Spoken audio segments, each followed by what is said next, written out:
Good afternoon, ladies and gentlemen. It's 2 p.m. local time here in Cairo, Egypt, giving you the latest in the world of news. Starting off with the presidency, which declared a 3-day mourning over the death of 11 soldiers in a terrorist attack in Sheikh Zayed in northern Sinai. Also for Lieutenant Colonel Mohammed Mabrouk, who died on Sunday, and victims of the Shur train accident. Last night, a military funeral was held for the martyrs, attended by First Deputy to Prime Minister and Minister of Defense, General Abdel Fattah al-Sisi. General Sisi stressed that condolences are for all Egyptians, not only the armed forces and the families of the victims. Helicopters were seen hovering above the Suez Canal Petroleum Company's ports and Ataka Mountain, as well as mountainous areas on the border of Sinai and neighboring governorates. A security source in Sinai said that the move is part of a military campaign to secure vital installations in the strategic water lane of the Suez Canal. In a related development, a senior security source said that police and army soldiers are heavily deployed at roads linking the city of Suez with the Sinai Peninsula to trace terrorist elements involved in terror attacks in Sinai.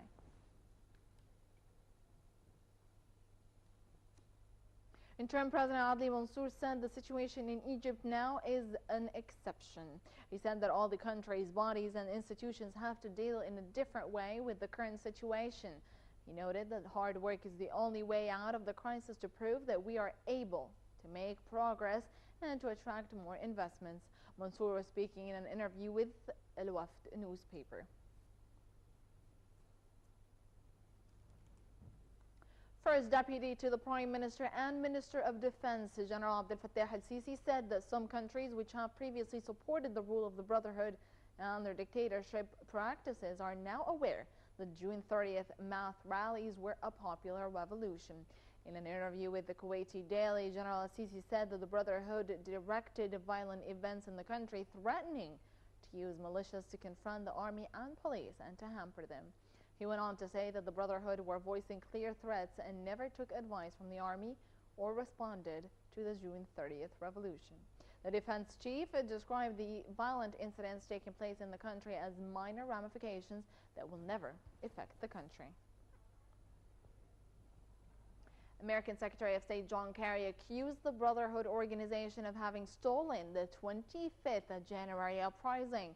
Speaking at the State Department to leaders of multinational U.S. firms, Kerry said the Brotherhood had appropriated the revolt from young people who had gathered in central Tahrir Square without any ideological or religious motives. He added that those youth who revolted against former President Hosni Mubarak demanded education, jobs, and a future, not a corrupt government. Please stay tuned. We do have more coming up for another news update. Stay tuned for the 3 p.m. newscast. Thank you for watching.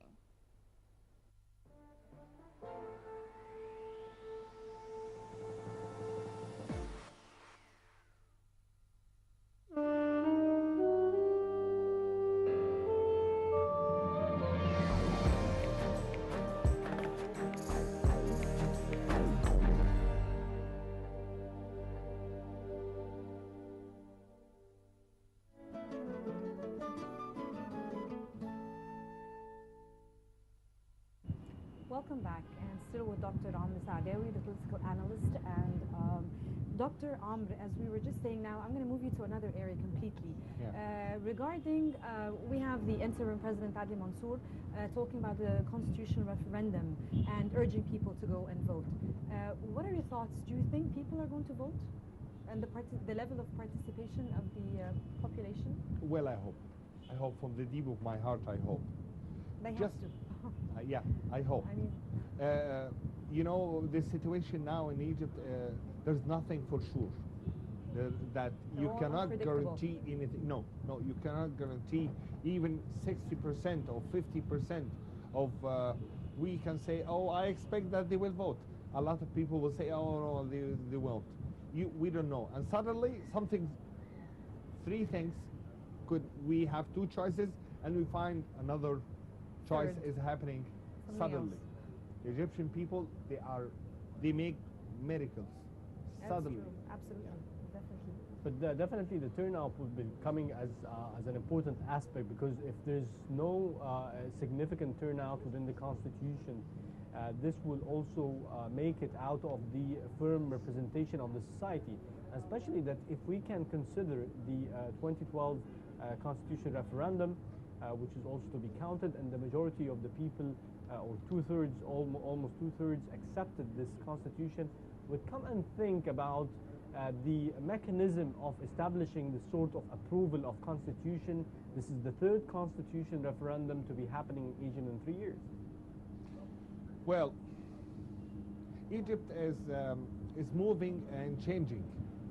It's changing 100%, but changing very slowly, because Dr. Hassim al-Biblawi, he's wonderful.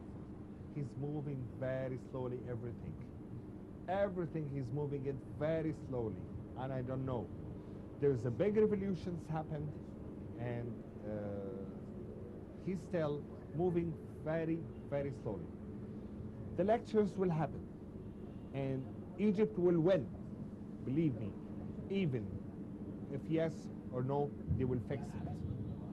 And if there's a big faults, they made it, and you go to vote. If you don't like it, say no. If you like it, say yes. We have the freedom. Now we have the freedom, totally freedom. Freedom to burn your flag, freedom to slap anybody at the street, freedom to slap Ashraf, if you remember her, the very wonderful woman, that the clear Egyptian woman, and she were sending a very nice letters or messages to Mr. Obama. So the Egyptian people, they are miracles.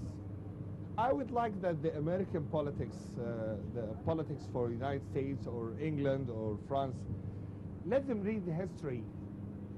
Let them read what they were doing and what they were planning against Egypt from a long, long time before even Gamal Abdel Nasser. And now they should read the history carefully, because what is happening for them will be more and treble painful for them, in the whole world will be watching. And I would like to ask Germany or France, why they were spying at you and you shut your mouth out?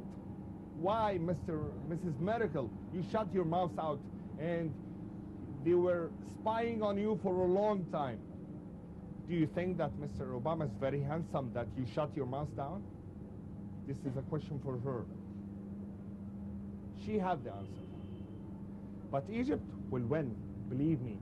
Not the politics in Egypt, not the prime minister. No, the Egyptian people will win. Well, Dr.